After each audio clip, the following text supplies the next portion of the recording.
Good morning dear student. हमने beta decay के बारे में करीब करीब पूरा पढ़ लिया है। और हमने देखा कि बीटा डीके में बेसिकली इलेक्ट्रॉन, पॉजिट्रॉन और न्यूट्रिनो, तीन तरह के पार्टिकल बाहर आते हैं। ठीक है ना। न्यूट्रिनो में दो तरह के होते हैं, न्यूट्रिनो और एंटी न्यूट्रिनो। ठीक है ना। ये सब लेप्टॉन नंबर कंजर्वेशन के फॉर्मूले पे जो अपना लॉ है उसके ऊपर बेस्ड होता है कि इलेक्ट्रॉन के साथ में तो क्या निकलेगा, एंटी न्यूट्रिनो, और पॉजिट्रॉन के साथ में निकलेगा न्यूट्रिनो। ठीक है ना। हर पार्टिकल के साथ में एक एंटी पार्टिकल इस पर्टिकुलर केस के अंदर निकलता है। ठीक है ना। इलेक्ट्रॉन का जो पार्टिकल है इसका लेप्टॉन नंबर +1 है, और जो एंटी पार्टिकल जो होगा उसका लेप्टॉन नंबर -1 होता है।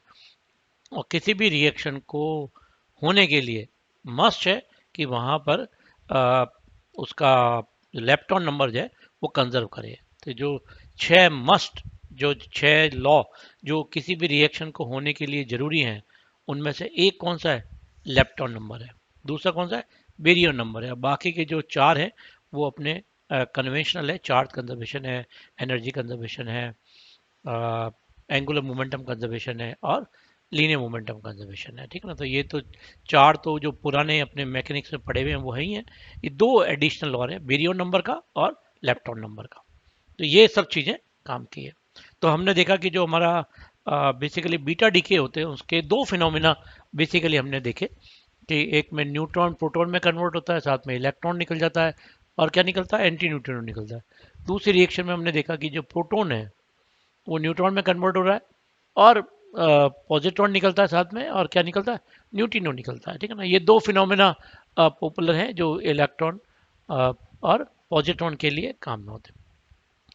जब साइंटिस्ट लोग स्टडी कर रहे थे तो उन्होंने जब स्पेशली न्यूट्रिनो की जब डिस्ट्रीब्यूशन कर्व को देखा, उन्होंने डिस्कस करा, तो हमें पता है कि जो न्यूट्रिनो का जो कर्व है वो इस तरीके का होता है, यहाँ से लेकर के यहाँ तक। ठीक है ना। इलेक्ट्रॉन का यहाँ से शुरू होता है, और इस वाली रिएक्शन का जो होता है, जो 2 नंबर का होता है, वो यहाँ से शुरू होता है।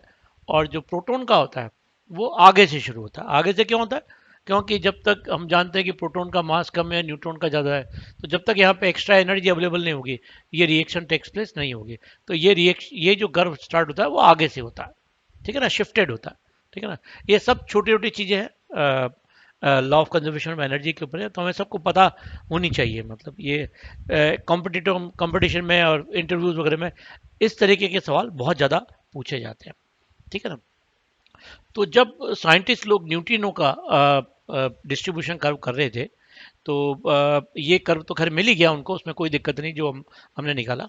जब वो आगे बाई दी वे उन्होंने स्टडी करते हुए देखा कि E0 के बाद में आगे approximately 2 times of rest mass of electron, मतलब रेस्ट मास ऑफ इलेक्ट्रॉन हम जानते हैं 0.511 MeV होता है इलेक्ट्रॉन का।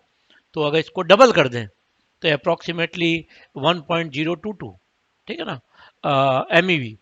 इस एनर्जी के आसपास थोड़ा सा E0 के आगे जोड़े तो देखा कि नंबर ऑफ न्यूट्रिनोज एकदम एबनॉर्मली इंक्रीज होते हैं। ये जो पीक जो मिलती है वो ये जो मिली हुई है ये पीक, ये ये ऑब्जर्व, प्रैक्टिकली ऑब्जर्व। तो इसके बारे में साइंटिस्ट लोगों ने स्टडी करा कि भाई ऐसा एकदम उसके बाद में क्यों हो रहा है, जब क्योंकि थ्योरी के हिसाब से तो हमारे पास E0 के बाद में कोई न्यूट्रिनो निकलना ही नहीं चाहिए। ठीक है ना। मगर उसके बाद में इतना 2 MeC², एक स्लाइटली -W करा है। उसका कारण क्या है वो मैं अभी हम अपने आगे के जो अपने जो डिस्कशन करेंगे उसके अंदर हम देखेंगे। वो राइज मिलता है, वो बड़ा चकित करने वाला वैज्ञानिकों को था। ठीक है ना। तो जब इसके ऊपर स्टडी करा, है ना, तो एक नए फिनोमेना के बारे में वैज्ञानिकों को पता पड़ा। है ना। हम जानते हैं कि जो ऑर्बिटल इलेक्ट्रॉन होते हैं, हम जानते हैं SP DF, है ना, n=1, n=2, n=3, ऐसे जो उसमें जो S ऑर्बिट का इलेक्ट्रॉन होता है, ठीक है ना, स्पेशली अपन के शेल के बात करें, एल और एम की तो नहीं करें, के शेल के इलेक्ट्रॉन, के मतलब n=1। तो के शेल का जो इलेक्ट्रॉन होता है उसके हम जानते हैं कि जो ऑर्बिट है वो सर्कुलर नहीं होकर इलिप्टिकल होती है। इलिप्टिकल के दौरान it has a finite probability to penetrate the nucleus. तो वो कई बार क्या करता है कि जो इलेक्ट्रॉन होता है, प्रोबेबिलिटी इसकी है कि एक फाइनाइट प्रोबेबिलिटी है कि वो उस प्रोबेबिलिटी में वो न्यूक्लियस में एंटर कर जाता है, ठीक है ना। तो ये है कि अगर उस समय कोई प्रोटॉन एक्साइटेड स्टेट में हो तो एक थर्ड टाइप का फिनोमिना भी पॉसिबल हो सकता है। तो हमने देखा कि जो अपना इक्वेशन 1 है, P goes to n plus e plus plus n neutrino, उसके अलावा एक नया जो फिनोमिना पॉसिबल होता है वो क्या होता है, प्रोटॉन तो ये न्यूक्लियस का है और ये जो इलेक्ट्रॉन है ये ऑर्बिटल इलेक्ट्रॉन है और ये कैप्चर हो रहा है। किसके द्वारा कैप्चर हो रहा है, एक प्रोटॉन के द्वारा कैप्चर हो रहा है और न्यूक्लियस के द्वारा कैप्चर होता है, न्यूक्लियस में प्रोटॉन के द्वारा कैप्चर होता है और किस में कन्वर्ट हो जाता है, न्यूट्रॉन में कन्वर्ट हो जाता है, साथ में क्या निकलता है, न्यूट्रिनो निकलता है, ठीक है ना। यहाँ पे न्यूट्रिनो क्यों निकलेगा, क्योंकि लेफ्ट हैंड साइड का जो अपना लेप्टॉन नंबर है वो है +1, तो राइट हैंड साइड में भी क्या होना चाहिए, +1 होना चाहिए, ठीक है ना। इसे जैसे यहाँ का बेरियन नंबर है 1, तो यहाँ पे भी बेरियन नंबर कितना है, 1 है। तो इस पूरी इक्वेशन में सारी चीजें बैलेंस होती है, ठीक है ना। तो ये नए फिनोमिना के बारे में आया। अब ये नेक्स्ट क्वेश्चन होता है कि ये 2 MEC² के बाद में ही क्यों मिला, है ना, और ये W क्या है, ठीक है ना।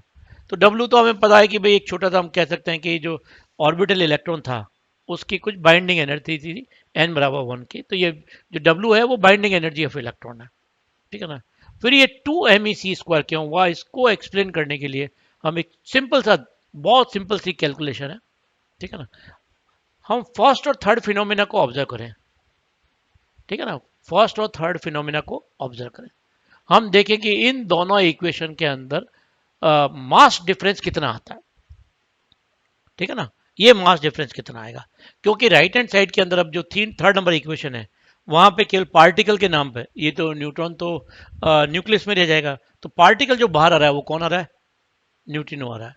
तो सारी एनर्जी को कौन ले जाएगा, जो भी अवेलेबल एनर्जी होगी वो ये ले जाएगा। यहाँ पे तो क्या हो रहा है, शेयर कर रहे हैं, पॉजिट्रॉन और न्यूट्रिनो दोनों क्या कर रहे हैं, शेयर कर रहे हैं। मगर यहाँ पे सारी की सारी जो अवेलेबल एनर्जी होगी किसको मिलेगी, न्यूट्रिनो को मिलेगी। तो अगर मैं यहाँ इस इक्वेशन में फर्स्ट इक्वेशन और थर्ड इक्वेशन को कंपेयर करूं, दोनों को कंपेयर करूं, तो हमें यहाँ पे ई लेफ्ट हैंड साइड में, यहाँ पे ई किस में, राइट हैंड साइड में, तो यहाँ पे ME² जो अवेलेबल एनर्जी होगी उसमें से माइनस हो जाएगी, ठीक है ना। और जबकि यहाँ पे क्या होगा, यहाँ पे ये एनर्जी यहाँ पे एक्स्ट्रा इसको मिल जाएगी। तो इसका मतलब है कि इसमें और इसमें अगर मैं एनर्जी अवेलेबिलिटी देखूंगा तो मेरे को यहाँ पर 2 MEC² एक्स्ट्रा एनर्जी मिलेगी। ये इसका मतलब है कि ये जो फिनोमिना है वो मेरे को मिलना चाहिए था 2 MEC² के अलावा। इसके अलावा इलेक्ट्रॉन के पास कुछ काइनेटिक एनर्जी भी है, ठीक है ना, काइनेटिक एनर्जी वो कंट्रीब्यूट करेगी, मगर पोटेंशियल एनर्जी ज़्यादा होने के कारण, माइनस में होने के कारण क्या होगा, नेट हम बाइंडिंग एनर्जी की बात करेंगे, ठीक है ना। तो बाइंडिंग एनर्जी में काइनेटिक एनर्जी, पोटेंशियल एनर्जी सब आ गया, ठीक है ना। बाइंडिंग एनर्जी जितनी थोड़ी सी होगी वो थोड़ी सी कम हो जाएगी, और ये इस एनर्जी पर E0 के बाद में, E0 तो रूटीन अवेलेबल जो था वो फिनोमिना था, ठीक है ना। और ये जो फिनोमिना हो रहा है, ये वाला थर्ड वाला फिनोमिना, ये इलेक्ट्रॉन कैप्चर है। This is the capturing of electron by the excited proton of the nucleus and convert proton itself into neutron, ठीक है ना, एंड एमिटिंग ए न्यूट्रिनो। तो ये एक नए तरीके का फिनोमिना का पता चला वैज्ञानिकों को, ये बहुत बहुत बहुत इंपॉर्टेंट और नया टाइप का फिनोमिना, ठीक है ना। जैसे ही अब लेफ्ट हैंड साइड इनिशियल, अभी तक जो हमने कैलकुलेशन सारी की सारी किसके लिए करी थी, इस इक्वेशन के लिए सारी की सारी काम करी थी। इसके लिए जब हमने काम करा था तो इनिशियल वेव फंक्शन में हम केवल एक ही फंक्शन के बारे में बात करते थे, मगर अब जब हम आगे काम करेंगे तो हमारे पास इनिशियल वेव फंक्शन सबका क्या हो जाएगा, चेंज हो जाएगा, ठीक है ना, सारा चेंज हो जाएगा। तो अकॉर्डिंगली हमें सारे के सारे जो फॉर्मूले हैं उनको क्या करना पड़ेगा, चेंज करना पड़ेगा। तो ये सब चीज़ें आपको बेसिकली सारी की सारी चीज़ें आनी चाहिए। तो पहला तो ये कि इलेक्ट्रॉन कैप्चर क्या होता है वो आपको बहुत क्लियर होना चाहिए, ठीक है ना। और उसके बाद में जो इनिशियल वेव फंक्शन है उसका कंट्रीब्यूशन क्या रहेगा, वो हम जानते हैं कि वेव फंक्शन जो इलेक्ट्रॉन का है वो अलाउड स्पेक्ट्रा की बात करें तो हम बेसिकली वेव फंक्शन को 1 ले लेते हैं, मगर जो ऑर्बिटल इलेक्ट्रॉन है, ठीक है ना, उसका जो वेव फंक्शन है वो जीरो नहीं होता है। वो अगर आपको ध्यान हो तो एक छोटा सा उसका स्टेटिस्टिकल फैक्टर आता है, ठीक है ना, something Z upon a zero की पावर 3/2 ई की power minus r Z upon a zero, ठीक है ना। अलाउड स्पेक्ट्रम में जरूर हम आर बराबर जीरो लेंगे, तो जो नेट कॉन्ट्रीब्यूशन होगा वो जेड अपॉन ए जीरो की पावर 3/2 और एक जो अपना कांस्टेंट आता है वहां पे वो 1/√पाई आता है। तो इसका जब काम करेंगे तो मैट्रिक्स एलिमेंट में एक नया टर्म एक्स्ट्रा जुड़ जाएगी और वो होगी 1/पाई 1/पाई जेड अपॉन ए जीरो की पावर 3। ये हमारा स्टेटिस्टिकल फैक्टर में जुड़ जाएगा। तो नया जो मेरे पास स्टेटिस्टिकल फैक्टर आएगा वो आएगा, पुराना वाला तो था ही, और उसके हिसाब से अर्लियर कह दूं मैं इसको, और ये न्यू कह देता हूं, ठीक है ना। तो इसमें एक नया टर्म जुड़ जाएगी, वो क्या हो जाएगी 1/पाई जेड अपॉन ए जीरो की पावर 3। 3 कैसे आई? वो वेव फंक्शन में ये 3/2 होता है, यहाँ √पाई होता है, ठीक है ना। यहाँ पे एक टर्म और होती है, मैंने बताया ए की power minus Z R upon कितना ए जीरो, ठीक है ना। और वो अलाउड स्पेक्ट्रम में आर बराबर जीरो है तो वो दैट बिकम्स यूनिटी, ठीक है ना। हमारे पास केवल जो इफेक्टिव टर्म रह जाएगी वो ये रह जाएगी अपने पास। तो हमारा जो वेव फंक्शन है मैट्रिक्स एलिमेंट में वो इस अमाउंट से चेंज हो जाएगा। इसके अलावा डेंसिटी ऑफ स्टेट भी चेंज होगी। डेंसिटी ऑफ स्टेट जो फाइनल स्टेट में होती थी वो भी चेंज हो जाएगी। पहले वहां पे हम इलेक्ट्रॉन और न्यूट्रॉन दोनों का प्रोडक्ट लेते थे, अब वहां इलेक्ट्रॉन नहीं है, केवल क्या है, न्यूट्रिनोज हैं। तो हमें सारी जो डेंसिटी ऑफ स्टेट लेनी पड़ेगी वो उसी के साथ लेनी पड़ेगी। तो एक अपन एम्पेरिकल रूप से अपन निकालना चाहें तो हम निकाल सकते हैं कि D N is equal to, हमारे पास था 4 पाई पी न्यूट्रिनो का square, 4 pi P square upon कितना था 2 पाई h क्रॉस की पावर 3 था, और साथ में क्या था डी पी न्यू था। हम इसको एनर्जी के रूप में कन्वर्ट कर देते हैं, इसको भी एनर्जी के रूप में कन्वर्ट कर देते थे। अगर मैं इसकी जगह एनर्जी रखना चाहूँ तो मेरे पास आ जाएगा डी ई न्यू अपॉन सी, और इसकी जगह एनर्जी रख दूँ तो मेरे पास आ जाएगा 4 पाई ई न्यू स्क्वायर अपॉन सी स्क्वायर 2 पाई h क्रॉस की पावर क्यू। ये हम, और चूंकि एनर्जी जो अवेलेबल है सारी की सारी वो किसके बराबर है, मैक्सिमम एनर्जी के बराबर है, तो मैं इसी को ई एफ लिख देता हूँ।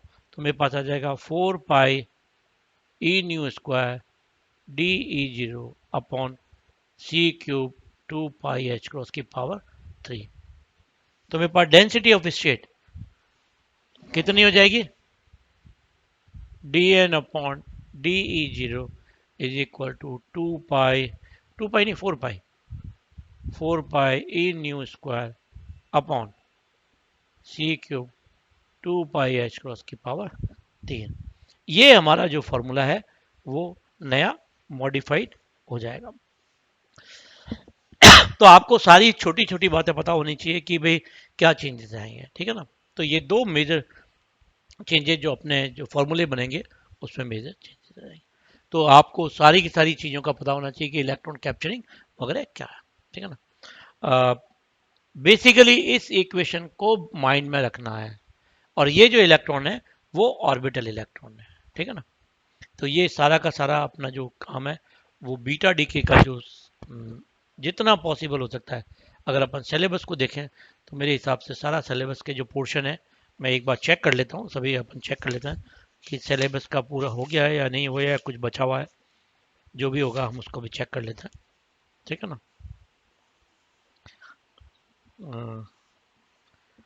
मैं 1 मिनट में इसको रिकलेक्ट कर देता हूँ, ठीक है ना।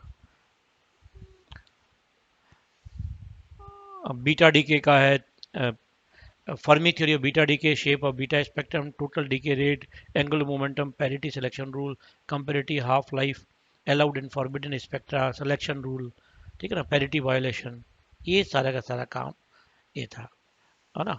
हमने एक जो एडिशनल इससे रिलेटेड टर्म थी जो इसमें सिलेबस में नहीं लिखी हुई है मगर हमारे बहुत काम की है, कॉम्पिटिटिव एग्जाम में, और इसमें वो इलेक्ट्रॉन कैप्चर, इसको भी हमने कर लिया। ठीक है, तो thank you very much. Next turn पे हम अपना नया टॉपिक शुरू करेंगे।